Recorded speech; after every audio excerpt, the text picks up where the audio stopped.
Welcome to the Knowledge Entrepreneurs Show, where we celebrate the innovators driving change in the education industry. At Edison OS, we've worked with over 500 knowledge entrepreneurs to turn their edtech ideas into profitable businesses. So, first of all, thank you so much for choosing to come on this podcast as a guest, taking time out. So, I was going through Learn with Comics, and I did get a chance to go through the videos that you shared. And thank you for that, because it has helped me put together quite a number of questions. I'm so curious to know a lot of things about what you do. Although it seems pretty simple, I'd like to understand the reasons behind some of the things that you do. I thought, this could be a great opportunity. But before we jump on to the questions, Abhishek, let me just tell you very briefly why this podcast. That might, kind of help you align with the kind of content that we're trying to get out. So, as the name says, it's the Knowledge Entrepreneur Show. It's a very niche segment. We're looking at entrepreneurs who are in the knowledge space. We being a company that cater to knowledge entrepreneurs, we thought we should probably be doing something like this. And we thought, why not start with people who are using our platform and who are, well and truly into it. And this is, we are hoping that whatever content that we generate by having a conversation is going to add value to those people out there who are aspiring to do something in this space. There are a lot of people who are teaching now, who are training now, but they might be working for some big academy. They might want to do some things different. They might want to start things on their own.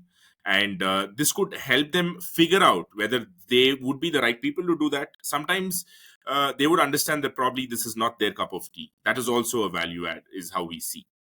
Because it's not all the things are really nice, right? There are ups and downs, especially in an entrepreneurial journey. So that's the idea. Great. Let me start off with my first question. My first question is a very open-ended question. It's a very common question. It's going to be a little personal because I think the first few minutes, if we kind of get to know the person that Abhishek is, that'll kind of help us get connected with the listeners. Okay, this is what Abhishek is, and this is where he comes from. This is what he did, and it adds so much context to whatever you're doing right now. So, Abhishek, if we can start off, talking about your journey, your growing period, your childhood, and then how everything converged and how you're here.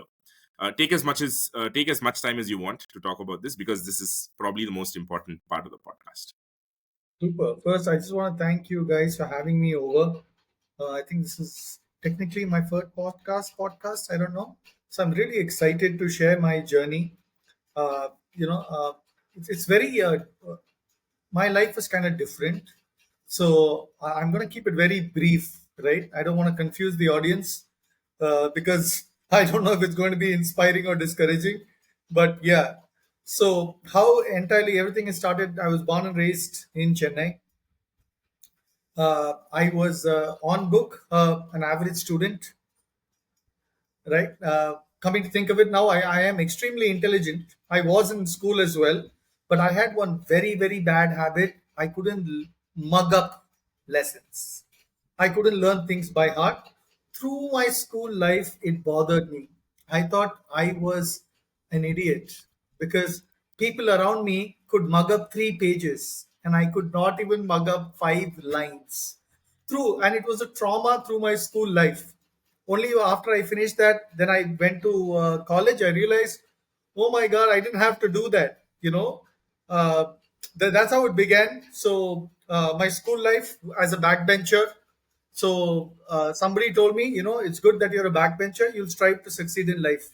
If you're a front bencher, you think you've achieved everything, and you don't want to go further. You're like, hey, I top school, I top college. The world is at my feet. So technically, it's not. School and college is not real life. So anyway, that's how my school kind of went off like that, being very average. College also, I did hospitality and tourism management because that's what all the dumb kids do. So I followed suit, pretty much did that. I worked with a couple of big hotel groups for a couple of years. and it was just not for me. Though I was really good at my job, it was very monotonous. And I specialize in thinking like there is no box. So I don't want to be confined to this is how you have to do, this is how you have to do. Then I dabbled a little bit in IT for a bit. Then I worked for a training company, which was into aviation training. So after that, I moved into the education space by chance. So I was working for a company that was basically creating games for the Xbox and PS4 or PS3 at that time. So that company also had a STEM education business. So my office, I was the director of business development for this company. I moved into marketing eventually because I had the gift of gab. So I thought since that's what I have, might as well put that to good use. So then the company, my office was in the first floor. Third floor, they had an entirely, a STEM learning center. That was the first time I was seeing robots up close. They had these really fancy Lego robots, and it completely fascinated me. And I thought, we used to have a lot of kids come there. I used to sit and interact with them, saying, I remember one parent saying, my son is a very average student. He doesn't study that well, but he was really good with making robots. And that kind of got me thinking. So I was that child back in the day, right? My parents didn't beat me down. They didn't kill my ego. I mean, or my confidence or whatever. They said, that is you. Be you. Maybe if I'd done engineering and done something else, I would have been in the US working right now. But anyway, so that's what happened. So my entire life was an inspiration to me, saying that, I personally feel that I have been wronged, to be very honest. I wanted to change it, right, in all possible ways. So I started a company that started making robots. So we started setting up STEM labs in schools. That was about 11 years ago, and it was very new. 10 years, I think. It was very new at that time. There were no robots in India, so very, very, very few companies that were doing it. And we had partnered with you. We were using Lego kits. One of the very few companies doing it. So we started changing, saying move out of the academic mindset and start skilling your students, or let's start tapping, right? Over the last 70 years, we've never given our students the opportunity to do something like that, especially in South India. If you take South India, take any field, even if you take cricketer, you will have one Sivaram Krishnan, one Srikant, Dravid and all was much later, right? We had nobody, and we were always like study, study, study, study, study. And even when I was doing working with hotels, it was always people from the north, right? Never people from the south, because for us it is not considered anything different. We said engineering, chartered accountant, doctor, engineering, chartered accountant, doctor. So I said, that is forcing a child, forcing kids into a mold, right? That child eventually dies inside. At some point, you just start accepting. We find a lot of parents today saying, or even children saying, I just, my parents wanted me to do that. Coming to think of it, this was a good decision, but actually, I don't think it was, and I don't think it is. You just tune yourself to do that. Maybe that child is a good doctor today, but he could have been a better pilot, or he could have been an ace swimmer, right? Uh, and I see a lot of those things where talent is just not identified. Encouraging is the second half. We, as a system, as an Indian system, we fail to identify talent. So if you go to other countries, by eighth grade, if a child is knowledgeable in science, they have specialty schools where their children can focus on science, right? So Right. we kind of fail to do that in our country. So all this was an inspiration for me to, just reinvigorate the classroom. So how could we do that, right? How can you make the classrooms colorful? So comics is something that I've read. Like I have a big stack behind me. So Yeah. this is something that I've read all my life. Asterix and Obelix. I started with those. Of course, Tinkle I have read.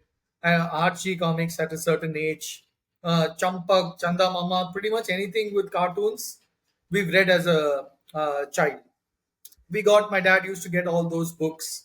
for us. And I was always, I knew it when I grew up. I thought, why can't we have this? And our investor, Dr. Malpani, he had tweeted saying, "I'm looking for somebody making comics.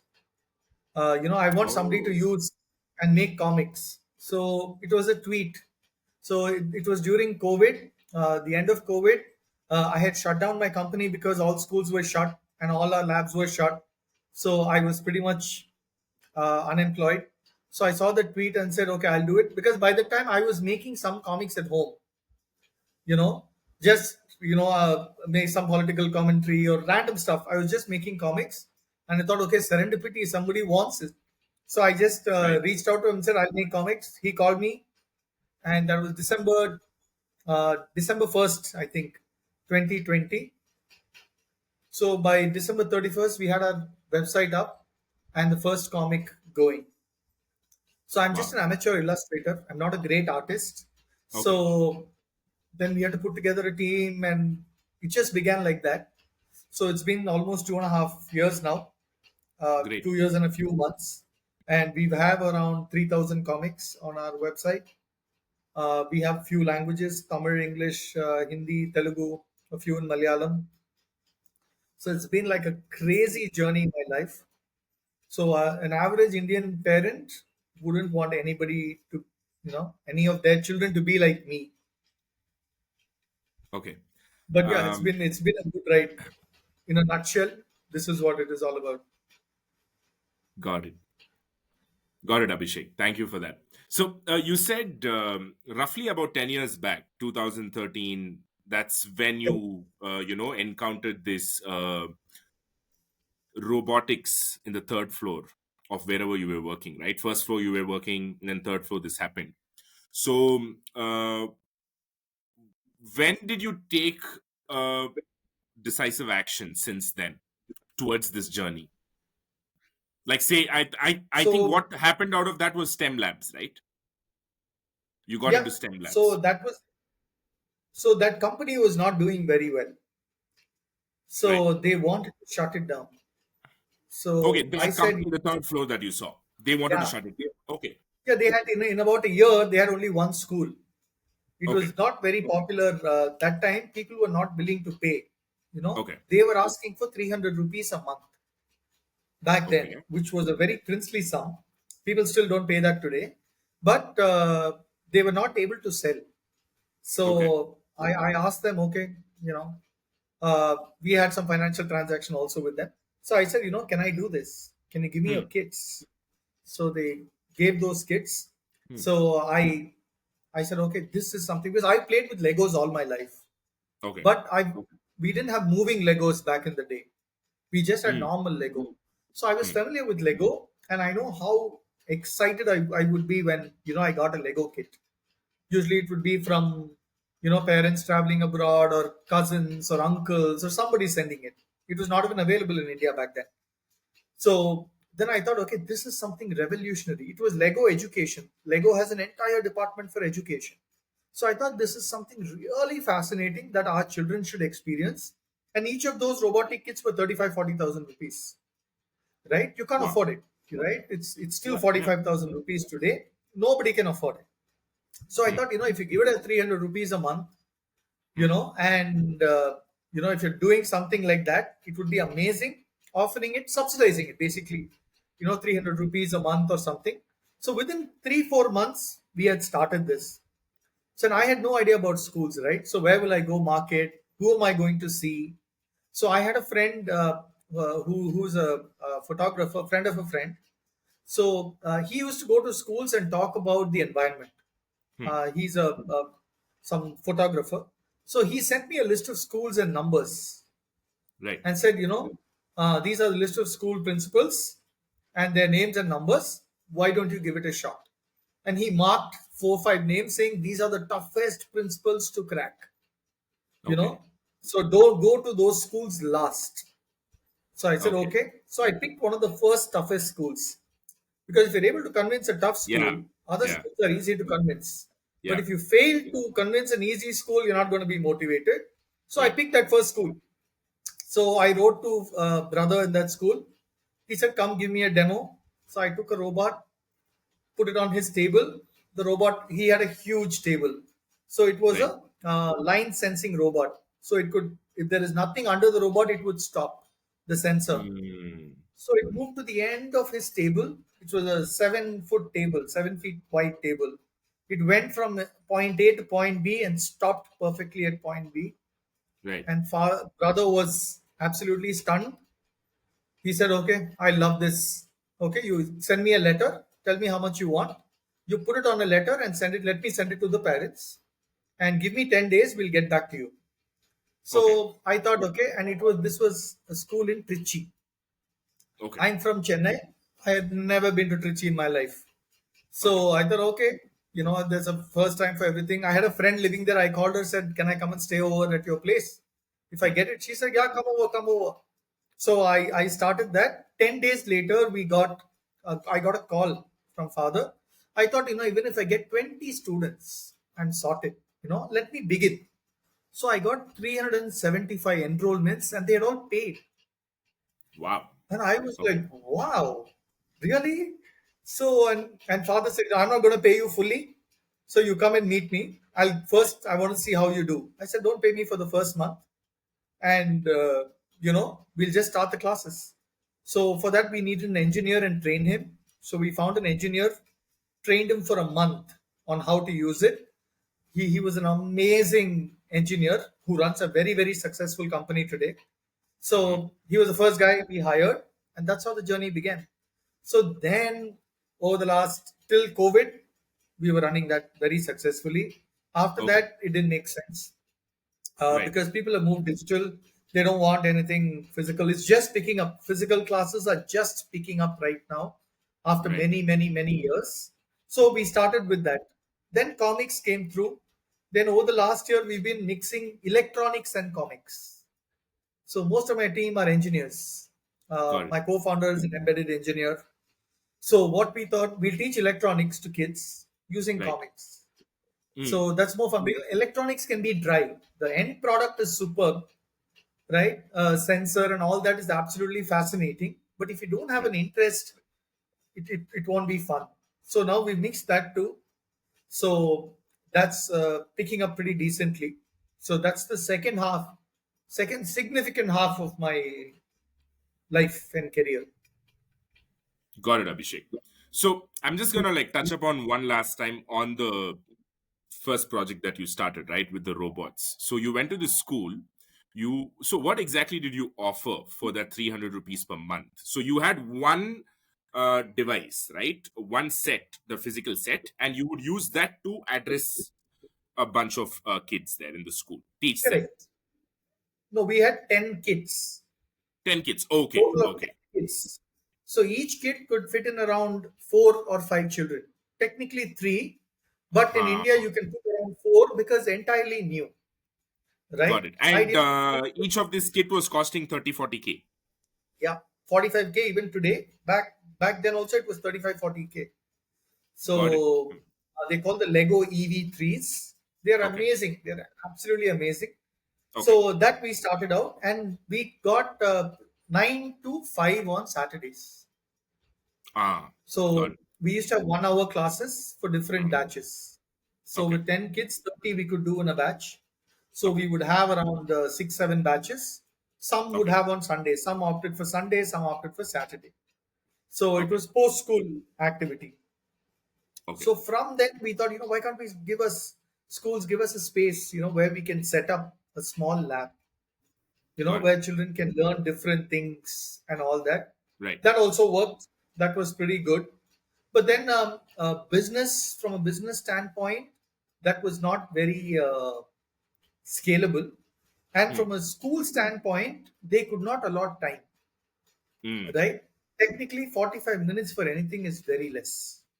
By the time they Right. assemble, by the time they organize themselves, so 15 minutes is gone. So you have 30 Right. minutes, and there is no Mm. continuity. And Mm. schools don't pay so much importance to anything other than academics. So that's why Extracurricular. India Yeah. is like this. So if you fail in academics, your life is done, right? Yeah. So in any other country, there'll be he'll become a mechanic or he'll do something. In India, you can't do anything. Your life is Right. done. you'll be picking garbage, or if you're extremely lucky, you'll become a zerodha. Outliers. Yeah. So schools don't want to devote time. I'm saying from 2 to 3 in the afternoon, why don't you give us a brainstorming session? Yeah. Right? Let's figure out. Yeah. And schools will be like, give instructions to the kids. I said, I don't want to give instructions to the kids. That's what you Right. do. That's not my job. I want them to think. Right. There's this entire thing about critical thinking, creative thinking, and all that, which is absolutely abused. We do not give children time to think critically or think creatively, right? Right. You can't even put the label in a different place in a notebook. You have to put it in the top right corner. You cannot Yeah. put different book cover. You have to put brown, right? Right. So that won't happen. So we tried that. Some schools were open. See, any school which is new, 2 years in operation, they will take all the ideas. They will encourage you. Hmm. They will do everything. So once they Right. touch 600 students, they fall back into the mold. They won't try anything new. And Hmm. I mean, there are other factors also which I don't want to talk about, but predominantly it's this. We are not open minded as a society. Now parents are changing. Like people my age, I'm 39.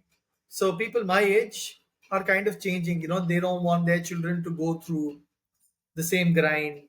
They are open to things. They're saying, let Yeah. my child just pass. It's okay. Passing is just for the child's confidence level. Yeah. So you just pass, they open. Like I have a niece who's like 13. She learns Silambam with the stick. Yeah. She learns Silambam. She does swimming. She plays basketball. So everything. So Right. because my cousin sister is broad minded, right? She's okay. She understands children. So parents are opening up nowadays. So I draw a lot of inspiration from her, where you should not force your children to do something. But Yeah. of course, in general middle class families where they run on EMIs, their child is the ticket out of misery. So they do Yeah. all that. So that's what I'm trying to break. Even with comics, we've not met great success. Hmm. Okay, it's just average. We are our investor is continuously has been supporting us. He's Right. saying, give it a shot, give it a shot. Okay, till you fail, till you think, the idea is not a fail, right? Right. But we Right. still find so much of pushback from schools and institutions. In fact, we won an award called the India Bioscience Grant for outreach for genetics. A couple of scientists from the Banaras Hindu University, they are doing an outreach program where they teach genetics. So we Right. partnered and applied for a grant as a trust, as a non-profit organization. We Yeah. applied and we won a grant Yeah.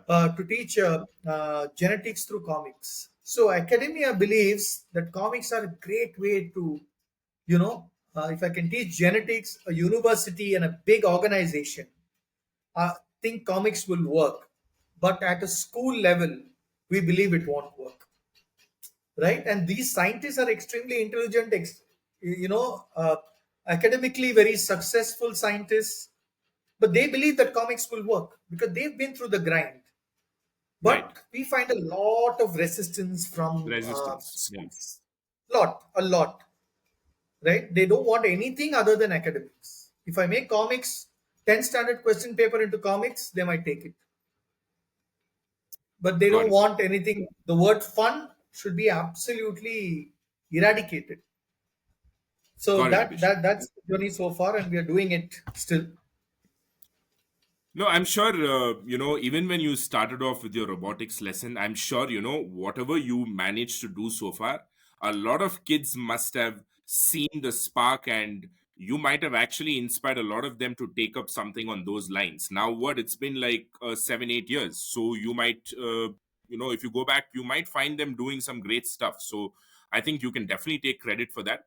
And even the resistance that you're facing right now, I think that is something that is to be expected when you start something out of the ordinary, right? As a first person to start something like that, I think when we go 50 years ahead, you would probably be that person who started it, and then that is when they would probably realize, okay, this was done. Absolutely, Because you might be a little ahead of your times, and somebody has to be ahead of the times for something to get normalized later. So I can totally, relate to whatever you're saying. And I'd like to appreciate that, you're facing the resistance and you're still going at it. Amazing.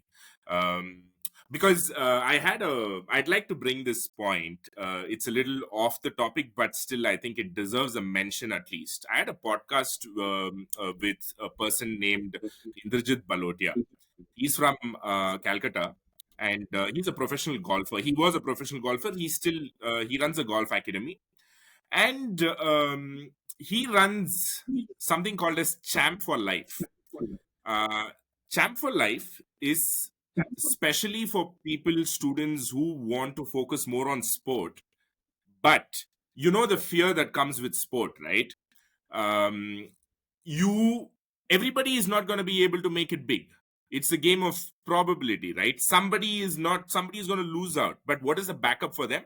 So this Champ for Life addresses their academic aspect of things. So Oh, even if they lose out, what he's done, he's taken out content from national open university, and then he's NIOS. condensed it, NIOS, he's condensed it to a certain extent where those students can just spend 1 hour a day. They don't have to worry about getting their degrees. They will pass. They can focus 8 hours on the sport that they're doing. So, when you were talking about all these things, there are a lot of people, who are doing things with the same intention, where, academics kind of can take a little bit of a backseat and kind of open children up to, find their true potential. So you just reminded me of him. And Thank you. yeah, That's that's a the great, reason I wanted to very inspiring share. story. Yeah, you should definitely check out, and probably at some point, we'll get all these people together and Sure. make a community of sorts. And comics can probably be used in his Right. method, Right. where he could offer whatever content he's offering in the form of a comic, right? Right. Because I'm sure it's so boring to sit in a class as it is. Maths and science and history is boring. If you can add some colors to it and have some fun to it, that could probably attract students to come and sit in the class and at least pay some attention. So great stuff that you're doing, Abhishek. Thank you. um I okay. just wanted to clarify. You said Sure. science is boring. Science isn't boring. That's Mm, exactly the problem because we've had yeah, really bad teachers, really yeah, bad teachers, right? You've not seen one experiment in the classroom. You had textbooks. yeah, You yeah, cannot teach atoms in a blackboard. Our time, I'm very sorry to say, our science teachers were absolutely unenthusiastic, zero enthusiasm for science. They just yeah, came, delivered, left, came, delivered, left. You'll literally find a handful of my father, who passed out of school in 1964 something, had an amazing science teacher. right, My oldest cousin was my dad's teacher's student also. So right, he makes that class so awesome, right? She right, used to go to tuitions with that teacher. So 40, 50 years down the line, that man still had passion. So right. right now we don't have it, and that's another reason why we make comics, to make science, as beautiful as science is, showcase it that way. Yeah, putting it in black and white, science is going to be boring. You'll fall asleep. Yeah, that's what I meant. The way it was presented to us, Yeah, probably, yeah, an interesting topic. really bad. Yeah. So yeah, great stuff. And so before we begin, right? Before we deep dive into Learn with Comics, could you, very shortly tell what is Learn with Comics all about?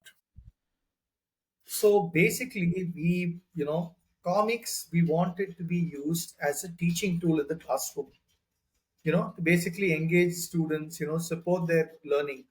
There are different kinds of learners, right? Some people are, auditory learners. Yeah. Some people are kinesthetic. So different types. So our humble request to the teachers or everybody in the education field is try out different methods, right? Right. Right. Child, somebody can see an image and write something. Somebody can read and write something. So this Right. addresses everything. And the other thing also is comics can also improve reading. Right. Like we learn English, right? Just because you go to an English medium school doesn't mean you can speak fluent English. Right. So that comes with interaction. English Right. fluency comes with interaction. So you might have the best teachers, best books. If you're going home and speaking in your native tongue, which is not wrong, but you cannot improve English. You'll have excellent native tongue experience, but not in English. But Right. comics, in a sense, they help with conversation.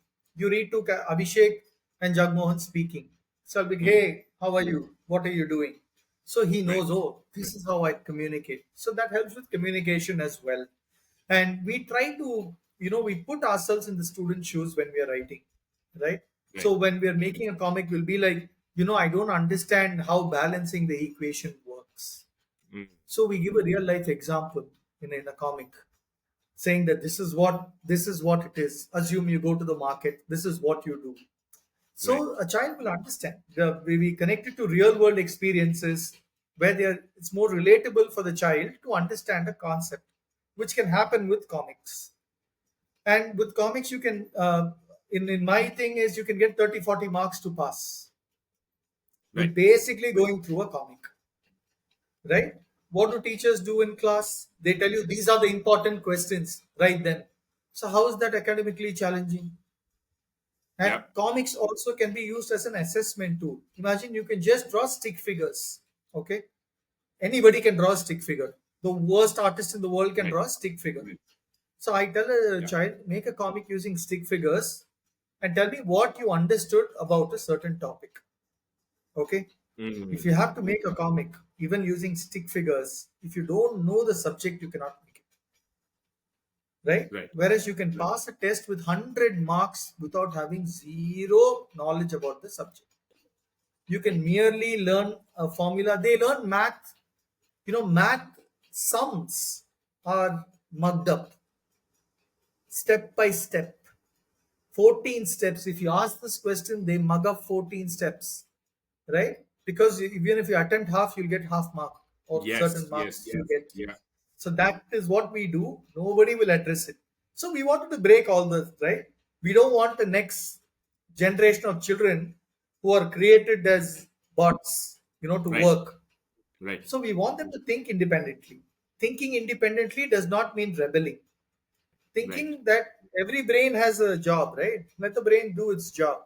Yes. As a Yes. Yes. parent or a teacher, you can guide them, right? Let's not cage our children's brains and say, this is what, because I know I've seen people who have failed IIT, who failed to clear JEE, still lament about it 20 years later, saying I couldn't make it to IIT. I'm like, hey, Right. your son is 19 years old. Stop, So that it leaves a trauma. It leaves a big scar on parents that they couldn't make it. You're living your life through your child. Got it. See, I have a kid and I keep telling him, you know uh, he plays basketball, he goes swimming, he plays football. So I'm not sure if he's good at it, or I'm not sure he's into singing, piano, everything, and everything out of his own interest. So if he Right. does anything for 2 months, I say, okay, go for a class. Right. So he does everything, and I know maybe he'll drop everything, maybe he'll drop one, but I have to give them the chance to explore. Right. So that I mean, I'm just thinking that parents should do it as well. In India, it's going to take a long time, but some parents are encouraging it. But we want more people to come out. Uh, you know, so the comics can help. We make comics on every topic. We make comics on almost every topic. Financial literacy, you want, we have. You want on genetics, we have. You want on entrepreneurship, we have.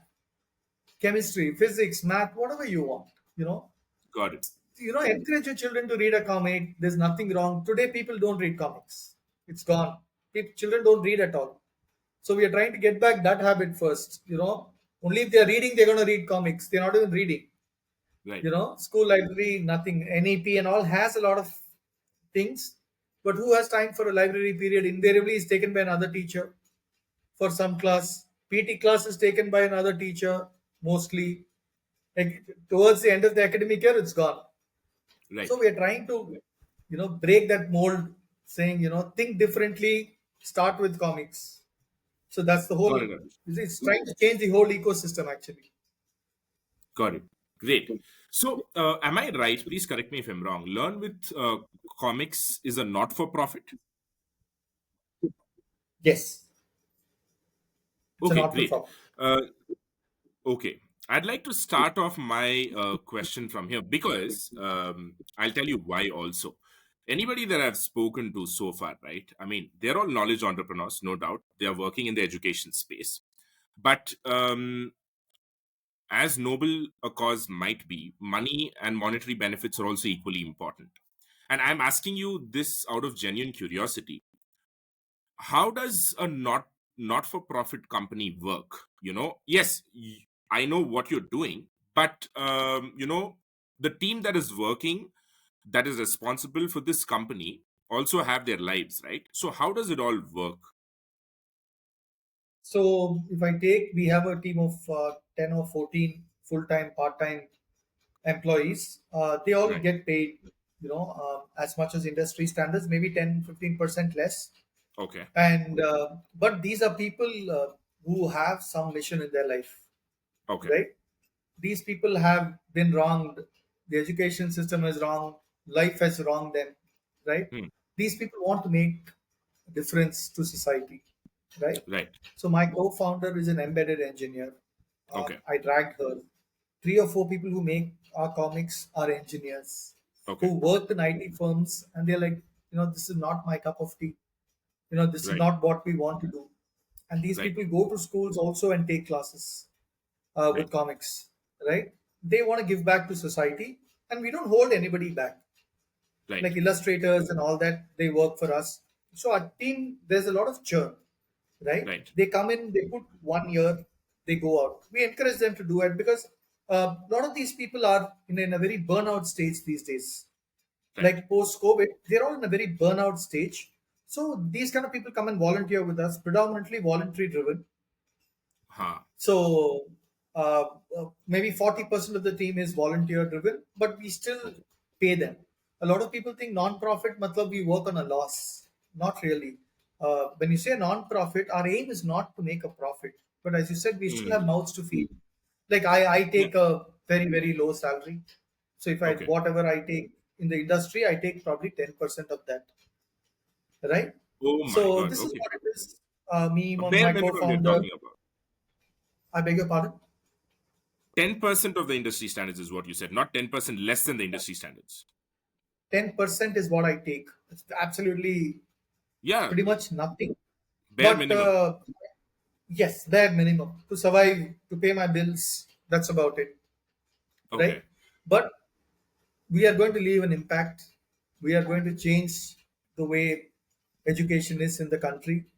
Somebody Right. has to make some sacrifices, right? So I'm not thinking of myself as a freedom fighter, but I'm just thinking, I want to do it. I'm very passionate about this, right? So I might restart my, robotics thing in the future. But for now, we are focused on making comics and trying to reach them, right? So we want to reach it across the country. So it is like that. There is no money. We have an investor who's been funding us for 2 years. This Right. year, we launched something called the Comic Library Program, which is Hmm. a paid version. So Right. we charge around 300, 400 rupees a year, Okay. right? So basically, the idea is we give you around four comics a month, just like a Okay. school library. It works Okay. exactly like a school library, but a digital version of it, Right. right? So today there's no inventory. There's no place. You buy Right. Right. Yeah. 50 books. Well, I keep the 50 books. Right. And the second thing parents are concerned about is screen time. That Hmm. also we put something called high impact learning, low screen time. So all Yeah. our comics are only 10-15 minutes, maximum Okay. 10-minute, 15-minute read. So we don't want the child to read much, be online for too long, digital exposure. But the child is watching a smart screen in school for 9 hours. Right. But I don't know what they are doing to cut that. But from my side, I want to be a response. Whatever I would give my child is what I would, preach to anybody. I'm not going Right. to say no digital. That's not going to happen. These are digital children, these Yeah. days. Yeah. You Yeah. can Yeah. say you can take them back to the Stone Age, but this is a digital era. Yeah. 10 years down the line they're going to start writing on tabs, you know Right. that's how Right. it's going to be. So I cannot stop them from being digital, but I Right. can, kind of reduce screen time, which I'm doing. 15 minutes of reading is good enough a day. 15 minutes of digital reading is absolutely good enough. And we make short stories, so we started selling that from this year. So we've had a few schools sign up for that, reading program. But again, there also the resistance is we are an English school, we are an English medium school. Right. People take it to their heart, saying, "Are you giving us, telling us our children can read? Does it mean that we are a bad school?" Right. So that's how it is. So, but we are doing that this year to generate some revenue. Got it. But yeah, but we don't underpay. We just only the founders we take less salary for a few years, but our team is very happy. They work a lot, out of their own volition. Even if we are not there, I was down with COVID twice. They still Okay. take over. They still do a good job. And all these are young people, 21, 22, 23. They are all Got it, absolutely Abhishek. passionate. They are saying, "Sir, this is not what I read. I read this." The things that they went through in school, they don't want other children to go through. So they bring about the change that is very recent change. I went to school 20 years ago. Right. They went to school 4 years Right. ago. So they Right. know the reality, and they're also happy to accept. We need to learn, right? I can't say I know everything. So that's how it works. But yes, money in a non-profit will be less. You need a lot of passionate people to run it, to Got it, deliver Abhishek. consistently. But may I ask, can't this be done by a for-profit methodology, and why not for profit? The entire thing no, it can be done. It can absolutely be done for profit. So once you Okay, it can be go done. on to anything, when you go on anything for profit, you won't Hmm. go back. So we are Hmm. also trying something like that, but you need a Okay, mission, right? You need to be got it. absolutely. The moment you see money, you're not going to go back to school and study. The same thing here too. So we want to prove ourselves as a non-profit, put away a certain amount of money that the Got it. organization can run and then do something else. Great, great. So Okay. that's what we are trying. Okay, got it. Another question on the same lines, right? Okay.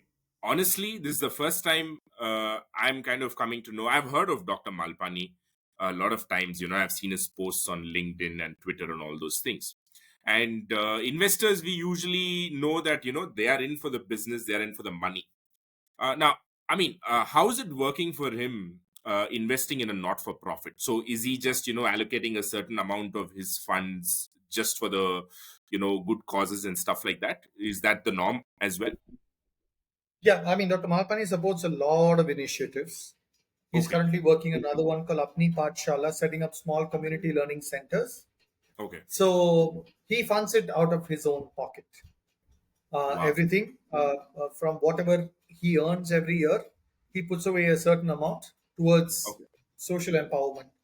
Ideally, mostly he focuses on education.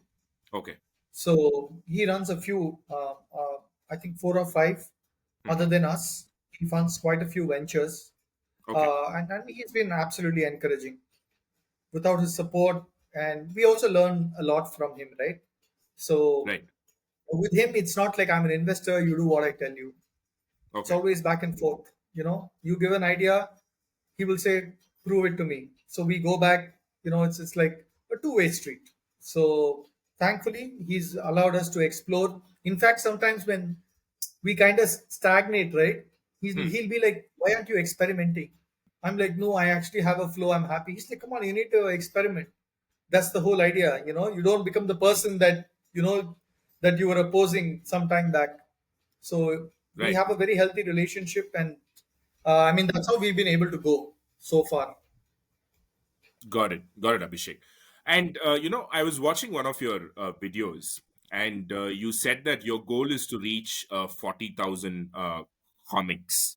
I think in a certain number of years, and you also mentioned that right now we've got about 3,000 comics, 3,500, I think, approximately. 3,500 comics. Okay, great. And so, how do you prioritize the kind of content that you're creating?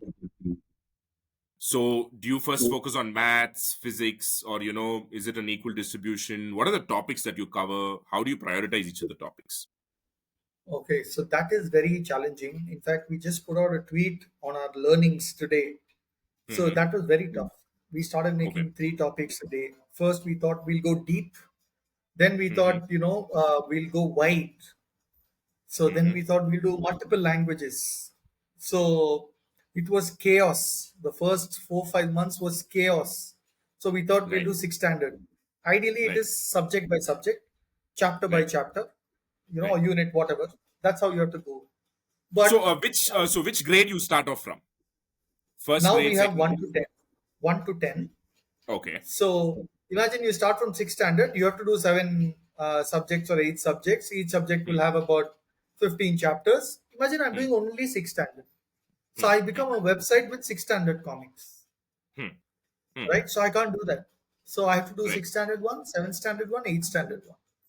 So how Hmm. far up am I going to go? Am I going to Huh. do 10th standard? Can I do 10th standard because 10th standard is board? Will people take comics seriously? So that was it. But we had to do it anyway. So Right. then we said, okay, let's try doing it in Tamil or let's try doing it in Telugu or English. So we did all that.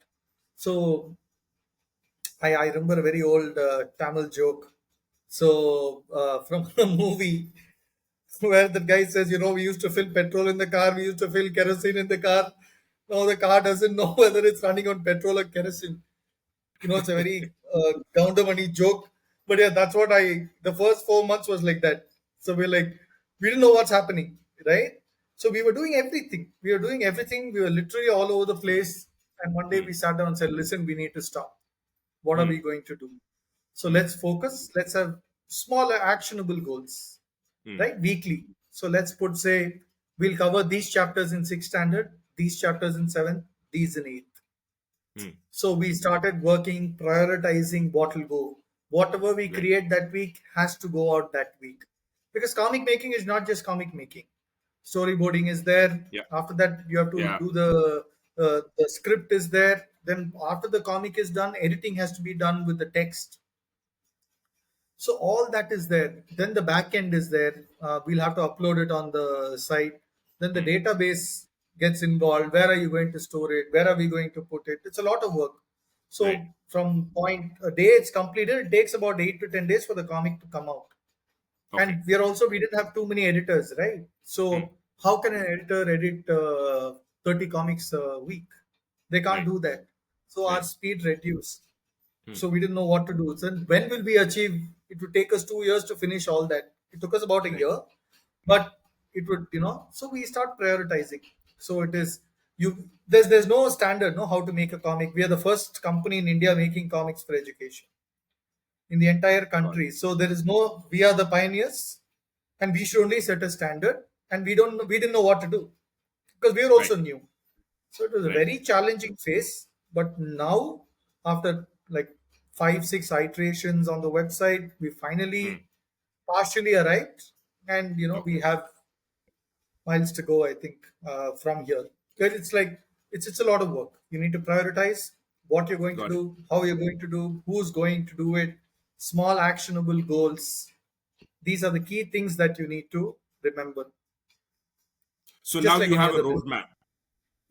We have a roadmap. Basically, so ours is only primary preschool to 12. So we have till 10. We are sorted. So now we Okay. are focusing on marketing the product. It's free. So we want more users to read it, more users to Hmm. see it, Hmm. right? So that also was a confusion initially. Should we target the teacher? Should we target the student? Should we target the parent?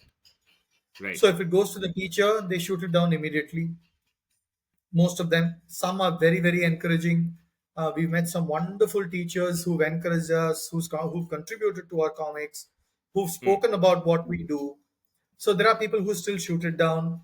Then parents, do parents think it's a waste of time, you know saying don't read comics? Then the child, no child will go say, oh, I want to read physics today. Nobody is going to do Yeah. that. Yeah. Yeah. So then that another few months went in figuring out who is going to be our target, because Right. all this is entirely new, right? There was no Right. rule, there was Right. nothing there we could refer back. That's where experience of Dr. Malpani counted. He would say, don't be Hmm. dejected, that's how it happens, move on.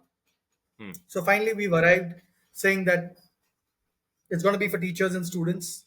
making the classroom more interactive with comics. So we are working with stuff like that right now. We have worksheets for children, interactive videos for children. So now we are coming up with basic content for teachers, how they can deliver where a pre classroom study. So when you sit in a physics class, you'll have a comic a day before. So when the child comes to class, he'll have a fair idea about what the entire class is all about. Classroom becomes a brainstorming session. It's not that one-way Got it. traffic, so it becomes two-way. So that's what we are Right. working on. So Hmm. hopefully by June we should have that too. This is amazing. So you now have from grade 1 to grade 10, what subjects? Everything. All subjects except math in a few grades that we Okay. are working on, because there are no math comics, and Okay. math is kind of it's not easy to make a comic on math, Okay. especially with the Indian curriculum. We've not found it very easy to make math, but we are trying to break it down. Simple concepts of algebra and all that. Um, in India, children don't know how to read word problems. You give them numbers, Right. they'll do it. You give them Yes. word Yes. problems, they can't. They So I can't. have to Yes. bring in that word problem, then break it down. So except Hmm. math, we have everything. But lower classes, we have math as well. Got it, Abhishek. And what curriculum do you follow? NCERT for now, Okay. predominantly. And we are also working some comics we have in Tamil Nadu, Samachir Kalvi. Okay. So that then we are working. Most of the, if you take any state, it's all Hmm. tweaked NCERT. Ha ha ha. Predominantly, it's NCERT. Like Uttar It's Pradesh is now NCERT. fully NCERT. State board is also NCERT curriculum. Right. Got So it. so we stick to that. Make small changes for states like Tamil Nadu, Kerala, where content is a little different. They have So their own we state tweak it for syllabus as them. well. Yeah, some state syllabus are different. Tamil Nadu has their own. They're coming up with their own state education policy. So we are trying to make comics for that as well Okay. Got it. in regional So languages. when you say NCRT, you just follow this NCRT textbook, and page by page you kind of convert that, is it, into a Correct. So if a textbook is 30 pages, a comic would be around maybe 15 to 18 pages. 15 to But 18 we have to pages? do It'll lesson cover all by the lesson, topics in the right? textbook. Hmm. All Hmm. the topic. It has to be covered chapter by chapter by chapter. For example, if you have electricity, so we create a situation. We don't say this is a battery, this is the positive, this is the negative. So it's about power goes off in a house, child brings a torch, the battery is put ulta. So the mother tells, this is the positive, so the battery has to go this side. This is the Right. positive part of the battery. When it touches, it will. So we have to make a storyline according to that. So we've also submitted our comics to NCERT to see if they could add it in their NCERT. They have a Diksha app. So we've submitted the comic around 1.5 years ago. So we are waiting for them to get back. They get a lot of contribution from across the country. So we're waiting for NCERT to get back. So more students, because the government has launched comics recently. Oh, wow. Okay. They launched last year in June, Okay. but it's still not popular. So Okay. we have pitched to them saying that we know we want to make for you. So if that comes, it can be a big breakthrough for us. Got it, Abhishek. Good luck and all the best for that. I hope you get it. Thank you. Um, so now, you've got about 3,500 books. You've got a goal in terms of the products that you want to create. You want to reach 40,000. That's fine. Um, what about, do you have a goal in terms of this is the number of students that you want to reach? So mine would be the entire nation, Okay. right? Every child in the country through either the state government or the central government. See, Right. we're not trying to replace a textbook, but we are like paramilitary forces. We just want to assist the main Right. ones. We want to make a classroom a friendly place. We don't want to have a Right. toxic classroom. So our aim is Right. definitely the entire country. Right. We start taluk by taluk, village by village, district, state focus. But since we are our investors based out of Mumbai.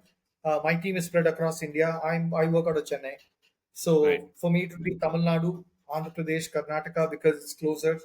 So I want to focus on the south, then move Okay. uh, upwards.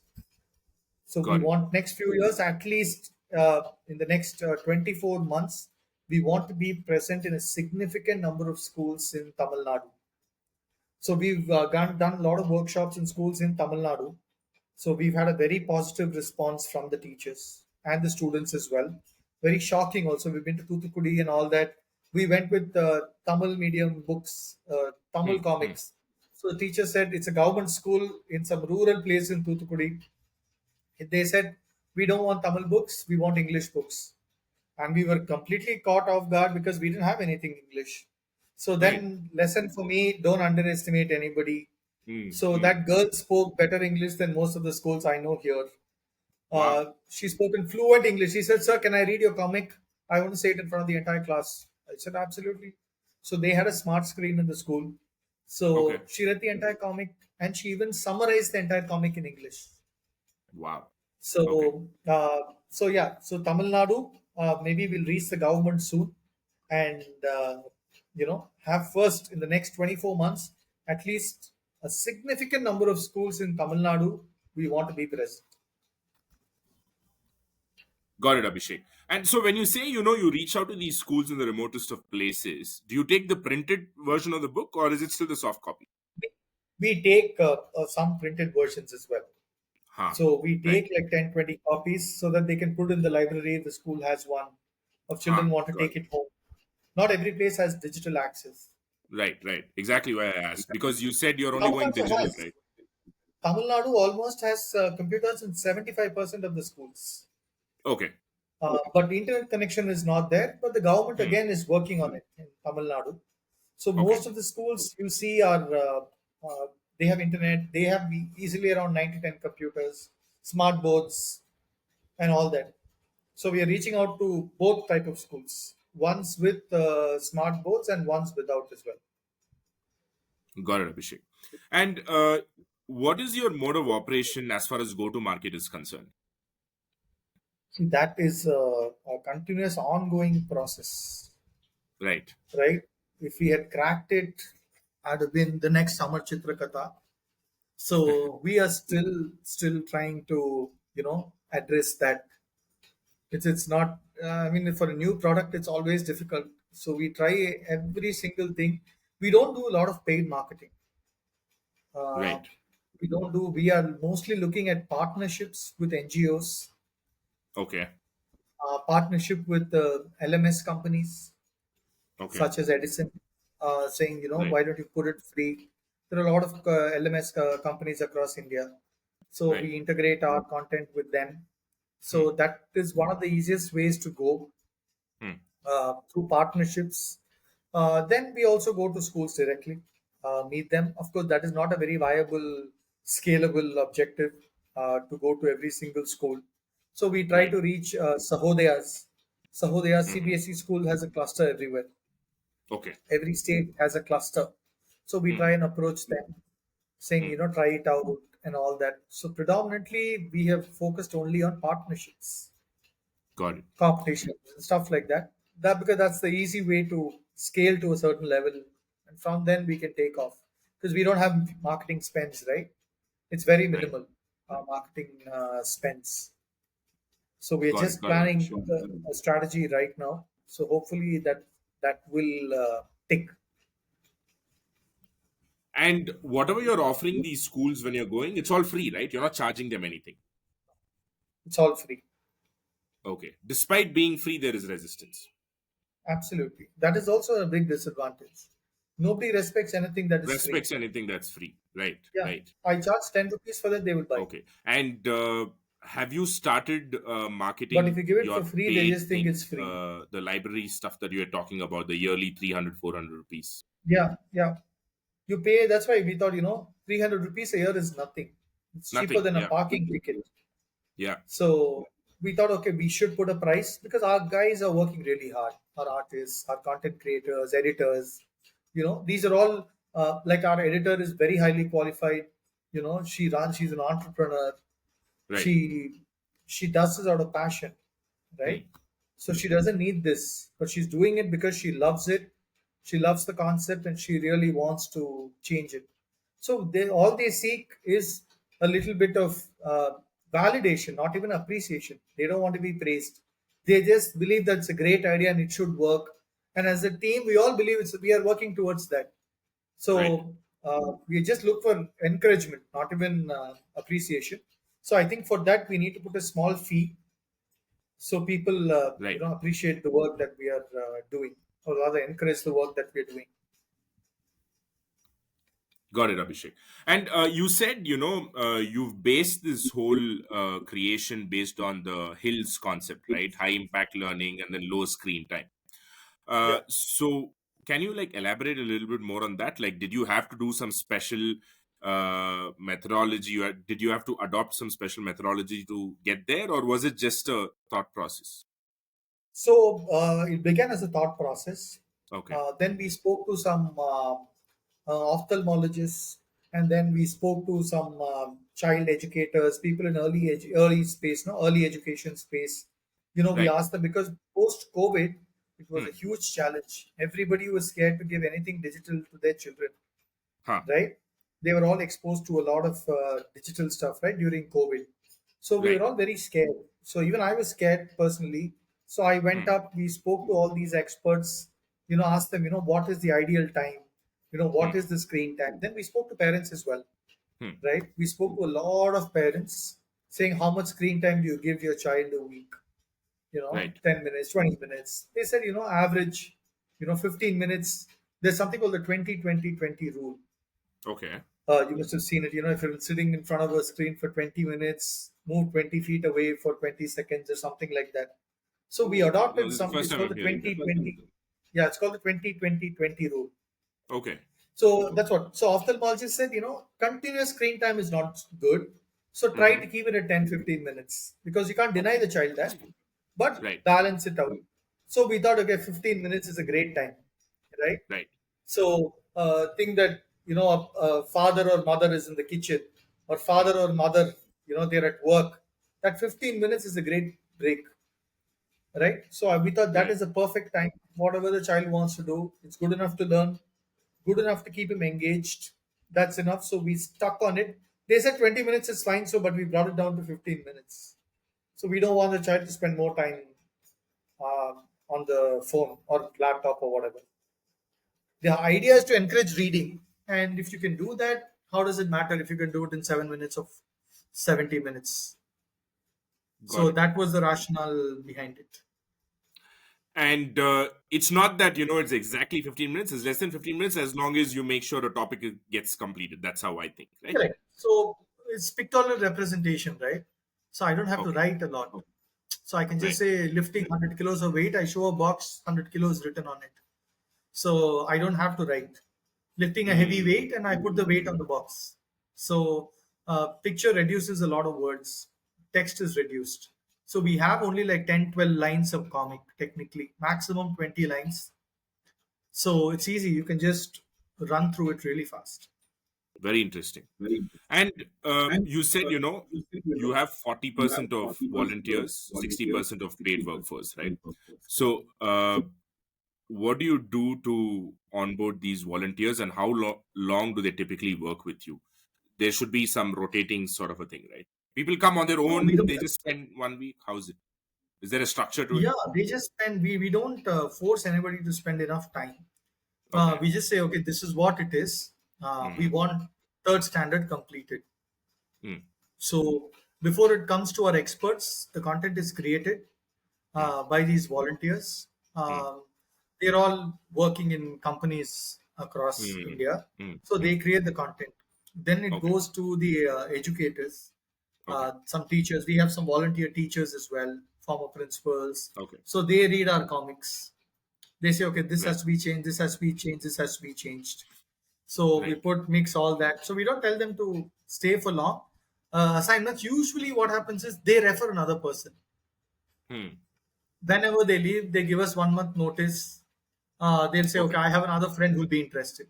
So that's how Hmm. we've never had saying that, okay, we are short of people because we don't want a big workforce, right? Because ours is very targeted. We don't want to keep hiring, hiring, hiring, hiring. So except for the tech team and the illustrators and maybe an editor, so Right. we don't need a full-time team. Got it. So if they're identifying, so people making worksheets, Right. right? So making a worksheet, we have somebody doing it. She's a part-timer, right? But they still work. They give their 100% like a full-timer. So a lot of these stay-at-home moms, stay-at-home dads, right, who are very well educated, but for certain reasons they're not working, right? So they want to contribute. They want to give back something, right? And they're happy to do stuff like this. So most of it is from very highly qualified volunteers that we get, who do the basic research and stuff for us. So yeah, so we've never had a problem with that. We've had some great partners also who help us with volunteers. Got it, Abhishek. And you have that 40,000 number. You've already finished 3,500. You say majority of 1 to 10 is almost done. So Right. the difference is what, more than 35,000. So what is there? What are you planning to create that's going to take 35,000 books? So that's gonna have every. This is only in Tamil. I mean English, right? So we still Haha. have 26 languages to cover. Languages. Okay, okay, okay. Yeah. Got it. So except the Northeast doesn't have a written text, Okay, uh, like Manipuri and Naga. They don't have a. They use English to write. okay, They don't have a native text. So, but okay, otherwise they all have text. So all that has to be translated into other languages as well. okay. Like we have small languages like Bhojpuri. Hmm. Uh, Other than the mainstream languages, you have these other languages also in certain parts, like Sindhi. I just saw today on a government website there's a Sindhi paper. I didn't even know there are a lot of Sindhis. I didn't even know there could be content in Sindhi. In a government CBSE website, I just saw Sindhi today. Right. So that and my I have a special place in my heart for the Northeast. Okay, So I want to do something there as well. I've set okay, up a lot of labs there. So okay, there also we are trying to uh, convert into local text, like how we okay. write Tamil, Telugu, and English, right? Like that Right. in their local text, we are trying to make comics. There are a lot of dialects there. So like there are more than 10, I think. So that also is there. So if you cross that, might even cross 50,000 books.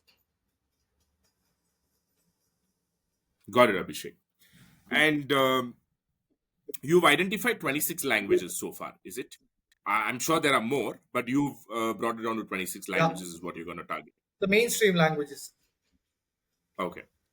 So pretty much each Like there's a state has language one. called Saurashtra. There's a place called Saurashtra. Yeah, Yeah, yeah, I'm I've heard just of talking that. about the single state. See, in Madurai, there's a big Saurashtrian community, Right. right? Yeah. They speak Saurashtrian. But Right. Saurashtra is in Gujarat or somewhere, I think. There is a Yes. language there. They speak Hmm. it, but we don't Hmm. know the language. There's no text to Right. Saurashtra. So, like Okay. that, you have something, many languages like that in India, right? Many, many languages. I mean, other than the southern states, like if you know, for example, Hindi is not anybody's mother tongue. It's a common language. Hindi and English are pretty much the same, right? Hmm. Gujaratis, Maharashtrians speak Marathi. Gujaratis speak Gujarati. In Karnataka, if you take, there is the Konkan coast.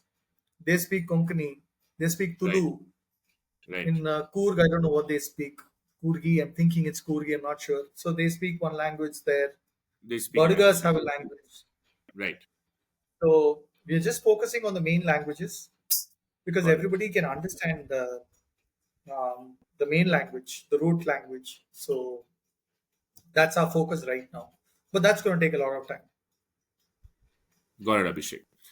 You spoke about this India Bioscience Grant. I'm sorry if I'm putting the word. If I'm getting the name Yes, wrong. yeah, bioscience. Okay, so could you talk a little bit about like what exactly is a grant and how does it work? So there's a funny story behind it. So one of the applicants, Dr. Chandana Basu, Uh she huh. put out a tweet saying, need an illustrator, Okay. right? Dr. Basu and Dr. Garima Jain, they had Mm-hmm. both applied for that grant. It was an Okay. outreach grant where Mm-hmm. scientists go out to the schools, to government schools Mm-hmm. across the country and Okay. teach genetics because they are from the genetics lab. So Okay. I replied to that tweet So one You know. second, I'm sorry to interrupt. So when you say outreach grant, these scientists ask the government for money for them to reach out to schools, is it? Correct, not the government. There are a lot of foundations like India A lot of, okay, Bioscience. got it. Foundations, got it, got So it, got it, they got it, encourage scientific research, got it. right? Okay. They want to take science out. Mm, mm, So I said, we are a non-profit. We make comics. mm, So my co-founder Nandini, mm, so she is an engineer, right? So mm, I said, she's amazing. She's an mm, amazing teacher as well. mm, So I said, why don't these two scientists are great teachers as well? So I said, why don't all the three of you apply? We are a non-profit, mm, and mm. we'll provide you the illustrations. We can do the Right, comics for you. So we right. said, okay. It all started out. So it was completely a women in STEM initiative. So the three of them sat, ideated, made an entire presentation and applied for the grant, and Okay, they won it. So got it. we had an event in Hyderabad last week, 2 weeks back, Okay, on teaching about fingerprints. Genetics is something that we don't know. right, We don't we do it every day. Your fingerprint and all on the phone, all that they teach you what a fingerprint is, mm, how a fingerprint is different. mm, So mm, mm. we kind of that was one of our partnership ideas where we tried to take comics to the common man through comics. A lay Right, person has to understand about comics. right, So that was the grant we won. So that was a big, big, big success for us. A right. validation more than anything else. Like, okay, somebody science believes that comics can be used. Academia, that two very eminent panelists, if Yeah, they believe yeah. comics can be used, that gave us an It's a great entire new endorsement for lease of you. life. Yeah, Big. So we think, okay, they believe it, so maybe we just have to tweak things the way we are doing it, so it might just click. So got it, that was an Abhishek. amazing Women in STEM initiative. So they do a lot. So we've been working with them. So over the next 1 year, we have to reach to a lot of students. We got a great response in Hyderabad. Got it. Now, just coming to the business aspect of it, right? You've also worked in a profit-driven businesses. Now you're in a not-for-profit. How is it different? Uh, every aspect, right? From a mental aspect, the pressure or the motivation, the drive. Is it any different? First of all, if it is, how is it different? No, it's absolutely different, right? Okay, I'm an entrepreneur, and okay. doing business without money, I can't even think about it, right? Hmm. It needs a Hmm. mindset change. Hmm. So again, Dr. Malpani was instrumental in that. He said, "You stop thinking about money." Hmm. I never told you I'm not going to give you money. So we Hmm. never had the pressures of an NGO Hmm. saying that we have no money, we can't do this. We always had access to finances, but we Right. decided to be very frugal in the sense Right. that we would look at a lot of open source tools. Right. We would rather spend money going out to 20 locations in marketing than spend on social media. Right. Okay, we spent little, but not that much. So that pressure, financial pressure, was never there. Hmm. So that the moment your financial pressure is removed from your head, uh, motivation increases. Right? Hmm. Every day we are striving to deliver something better. Hmm. Right? So we are like, okay, now we have the money. We can't say, a lot of NGOs don't have money. They have Hmm. their heart in the right place, but no money. We Hmm. have that, Hmm. right? And we go out, we do a lot of things. So it's a bit mindset change is required. It's not a joke. It's not a joke. Like you earn like 2 lakhs a month and then you suddenly don't earn any money. First, that's a big decision that you need to take. Right. Whether you can do it. Thankfully, I have great friends and family who supported me. So that part of it is sorted. We have a great investor who's giving us money. Who's Right. funding us through this thick and thin. Right. So that is also sort, but it needs a mindset. A non-profit, just like entrepreneurship is not for everybody, non-profit is not for Not for everybody. everybody. You can't just sit in an AC office and say this is what we are going to teach. They say we are empowering. We can't empower anybody. Who are we to empower? We can go and give them some advice. If they take it, they take it. We need to be Right. one among them, right? Otherwise, they're not going Right. to relate to you. You'll just look like a rich man trying to give me advice because you're giving me money. So non-profit is an entirely different ball game, but the happiness that it gives you, money will not. I've seen money, I've been poor, so that it will not give you at all, right? That happiness when you go, no, there'll be like 100 children just with smiles on their face, just waiting to see you, right? It's like coming home to your puppy, right? More than Right. your parents or your siblings, your puppy will be the first one to jump on you. That Yeah. amount of happiness you get with children, Got it. right? You feel so good about doing it. And sometimes it might make a difference. Out of those 1,000 kids I meet, one might become a collector, one might become a scientist, artist, athlete, anything. But Right. he might remember that, one guy came to my school and that day that sparked. That is a Right. success. That's what we hope for. We don't want to see these children suffering. It's a big heartache, but yeah, it needs an entirely different uh, mindset to be in a non-profit. You can't be a Got it, Abhishek. businessman saying, "Oh, I want to be a non-profit." It's not possible. Not possible. Yeah. So, despite you said that in not for profit there are two kinds. One, they have money for people like you. You're still funded, but then there are not for profit. They have their art in the right place, but no money. But still, let's consider you are a not for profit only. Yes, you are funded.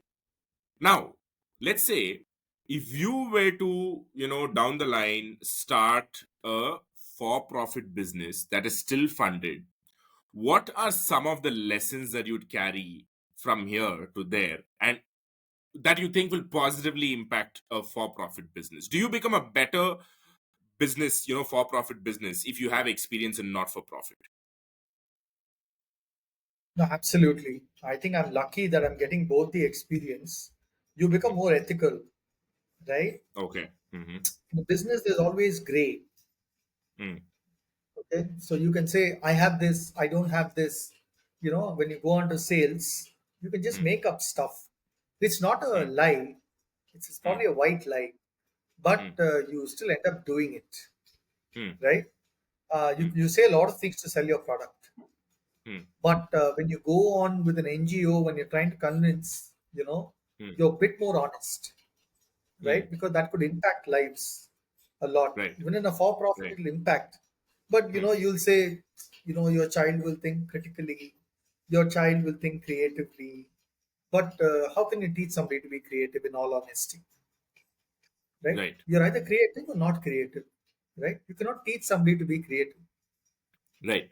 Okay, you can teach somebody to be critical thinking. You can teach analytical thinking. You can teach creativity. You can't teach. You cannot. If I go to 15 drawing classes, I cannot draw like a pro artist. I cannot. Got it. Right? I Got should it. have a passion, an inclination towards something.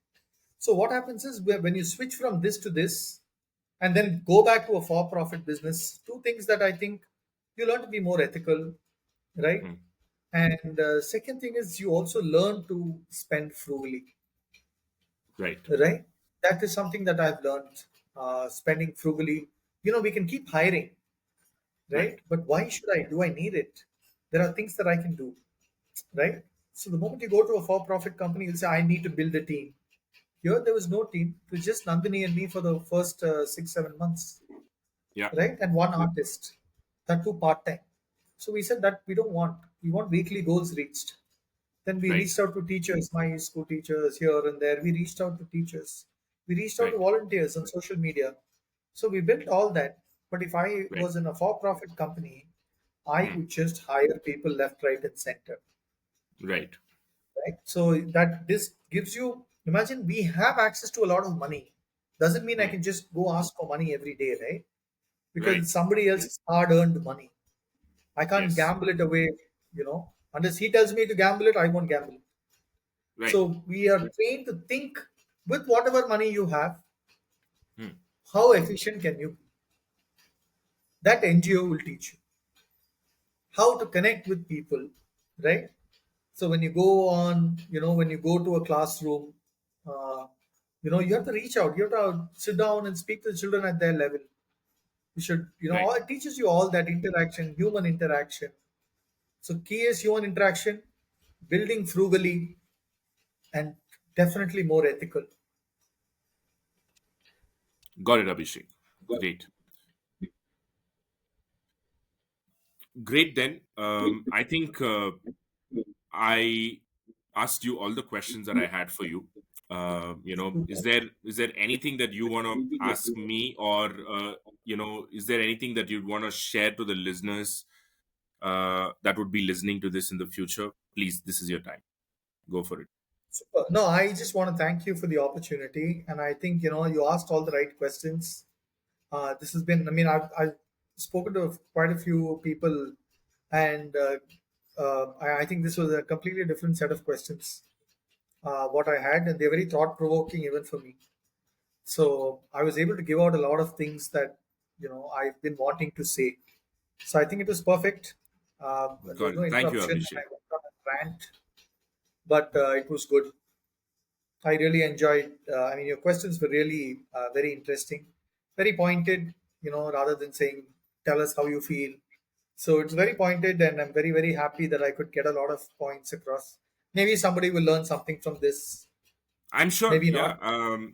Lot. No, no, no. I mean, there's no doubt about it, because I totally enjoyed listening to you. The reasons I asked you any question was out of pure curiosity alone, because some of the things that, when you're outside in a normal setup, it's difficult to believe. One of the things that was like disturbing me was, why not for profit, right? Because as you said, it takes a different mindset, and I'm still Yeah, I'm not able to relate to you on a, I can, okay, I got your words, but I'm not able to relate to you. And I definitely like to talk to more people, who are in this doing not for profit. I wonder what is it that drives them. Those are the new things that have, kind of arised in my head after talking to you. And great. I'm gonna, like, spread the word about your company to thank anybody that I'm going to come across and who I feel might benefit. I think anybody with access to internet can go and log into your website, learnwithcomics.org. I think there's no reason not to do it. There's like free education right there, that too in a very interesting way. So I would like to wish you all the very best in this wonderful thing thank that you're you, doing. And please extend my wishes to your team as well. I thank you so wish to, much. get back to you after some months, maybe, where you've got more nice things to share, Definitely, where definitely. there are a lot more schools that have implemented your curriculum, God your willing. content, and stuff like that. It will happen, there's no doubt. You've definitely started off something that's going to make a huge impact going forward. So thank you so much for taking your time out. It was wonderful talking to you. I thoroughly enjoyed this, Abhishek.